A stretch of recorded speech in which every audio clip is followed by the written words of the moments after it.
Hello, it's Craig Turrell here at IUCC on a very hot sunny day here in Southern California, and I'm super excited to tell you about my home church of the last 15 years, Irvine United Congregational Church. I'm super excited to talk about our history here at IUCC, show you some pictures, walk you around our campus all in 4 minutes or less. IUCC, I think, can be divided into 4 important chapters, and with each chapter it's accompanied by specific ministers. We've had 4 ministers really since our founding in 1979. So I'd like to talk about each of those chapters just super quick. So the first chapter, the founding of IUCC, is very interesting. It's been fun to have to do some research and pull out some old files and try to find somebody that was still around at that time. There's no current member that was still part of the original founding of the church. So the information, the history, it's in danger, I think, of being lost. So it was fun to research this. We were founded by a married couple, Bill and Jane Moore, who were hired by the UCC for a new church startup here in Irvine. I found a really interesting article written by the founder, Bill Moore, speaking of congregational churches, back in Boston and in the founding of the country, how it was a priority when building a new community that the house of worship and the meeting house came first. And Irvine had done the opposite. In 1979, there were 7 houses of worship and lots of homes and industrial buildings. And so the city realized that they needed more houses of worship. So they were partnering with conferences and other church organizations to bring houses of worship into Irvine. So it kind of went about it backwards. But the UCC, the Southern Conference, was working with Irvine for a new church startup. And our property way back then was ultimately purchased for $209,000. Another super interesting thing I found was after the first year, another letter from Pastor Bill speaking of his wife's role in the founding of the church and the role of women in the conference and the strong feminist voice in a sort of male-dominated world at the time. And it just made me recognize that from its founding, IUCC has had this progressive bent, this advocacy for the marginalized, and we see that fight for women's rights and the power of women in the formation of not only IUCC, but the larger church conference. I just thought also super interesting. When they bought this land, though, there was nothing on it, and the church started actually in a middle school, Culverdale Middle School, which was where they met before they had built anything. IUCC in those formative years started with about 66 active members, but the finances and the membership were decreasing, and ultimately 5 years later, the 2 original pastors resigned. I found the resignation letter recognizing that it was growth, that they weren't seeing the growth in membership or finances, and that they weren't the right team to be leading it forward. Which brings us to chapter number 2, the Reverend Fred Plummer, the Plummer years. And that's really 20 years as pastor here at IUCC, starting in 1984 to 2004. And IUCC, what it is today, is really in large part to Fred Plummer. There are lots of members here that first began church under the Fred Plummer's year. It's under Fred Plummer that we build our modern spaces. So I want to talk to you about those a little bit. Okay, I moved over to what we call today Plummer Hall. It's become our fellowship hall, but at one time it was the first sanctuary built here on the land in Irvine. And one of his first things that he did was build Plummer Hall and our preschool. Our preschool, as we call it, the Atwood building. It was an old bank, and he entered into negotiations with the bank at the time, and with support of a woman named Alice Atwood, who financed a significant chunk of it, they moved the entire building over to our land here, and then began work at the same time on this geodesic dome, Plummer Hall, which would be our first sanctuary.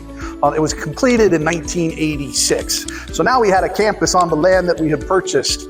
Why the geodesic dome? A question that many people ask. Our current sanctuary is also a geodesic dome. And I asked Pastor Fred about that. It was one, he and his wife kind of had a passion for geodesic domes when they lived in Colorado. He had some contacts that knew about geodesic domes, and financially it was the cheapest option to build our space. They were on a time limit from the city of Irvine. If we didn't begin building on our land within 5 years, we would lose the land. So that's why the geodesic domes took shape on our campus. But this is where we held worship service. Today, it's where we hold events, receptions, memorial services, anybody that wants to rent the space. Our youth meet in here on a regular basis. Drag queen bingo we hold in here, winter parties. It's a fellowship hall that we use now. Okay, I'm sitting in our main sanctuary now. It was the second major expansion of our church that happened back in 1996, again under the leadership of Fred Plummer. It's also a geodesic dome. One of the things I just find interesting in it, it's a very neutral space. There's only one cross that we have in the entire congregation, which is on our altar. I told you a little bit about Fred Plummer. I think I want to add some important history there. IUCC was the first open and affirming church in Orange County 33 years ago. And Fred and the community with Fred really were at the front lines of that kind of progressive theology that was open to the LGBT community, that we are, in fact, a wonderful, beautiful creation of God. And we're one of the first to create safe space for the LGBT community. Those that were around back then will speak of IUCC as a haven for individuals suffering from HIV and AIDS during the beginning of the AIDS pandemic back in the 80s. We still carry that legacy on today. Of one of our 4 designations, I think the open and affirming, it's so deeply woven into the fabric of who we are. And Fred and the community around Fred really led that designation and activism. You know, we were on the front lines of Prop 8 and the fight for marriage equality. Today, you know, it's drag queens and transgender are the scapegoats of today. And creating that safe space here, once again, it's just part of the legacy of who we are. And Fred Plummer, as a sort of leading voice behind that, is really important to the legacy of who we are.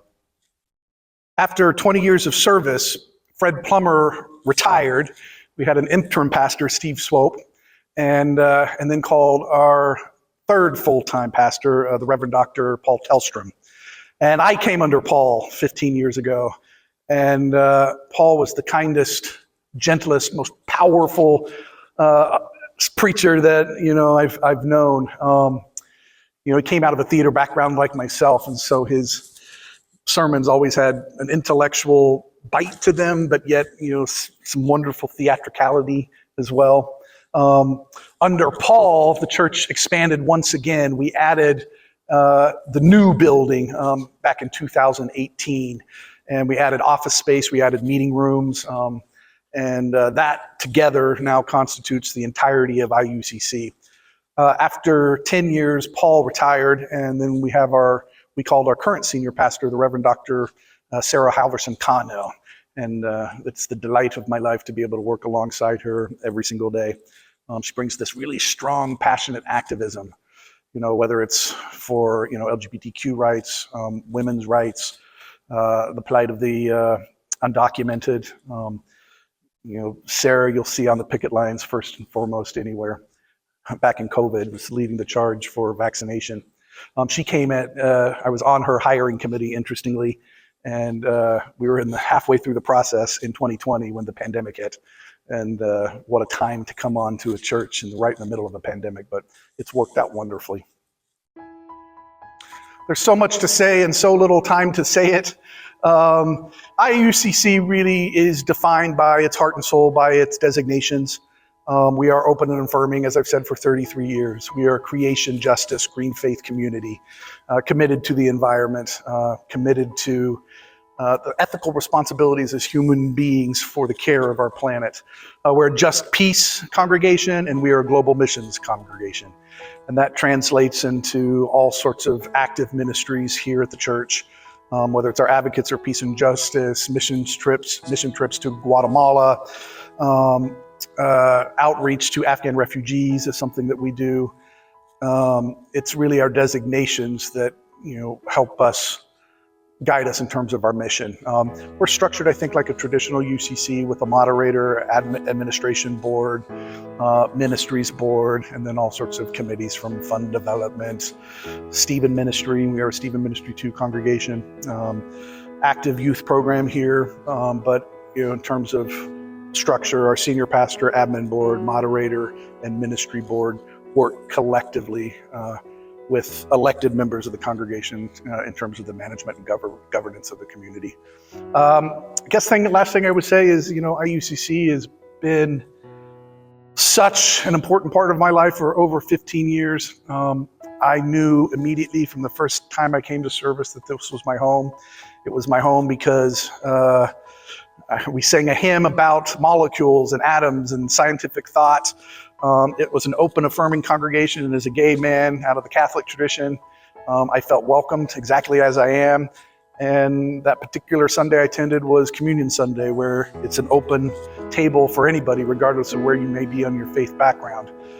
So it's in the relationships and the community here that has brought so much meaning to my life and really played an important part down this next path of my journey. So hope that's it. IUCC, as we like to say, God is still speaking.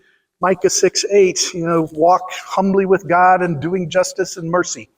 Looking forward to us meeting all of you and getting to know you better.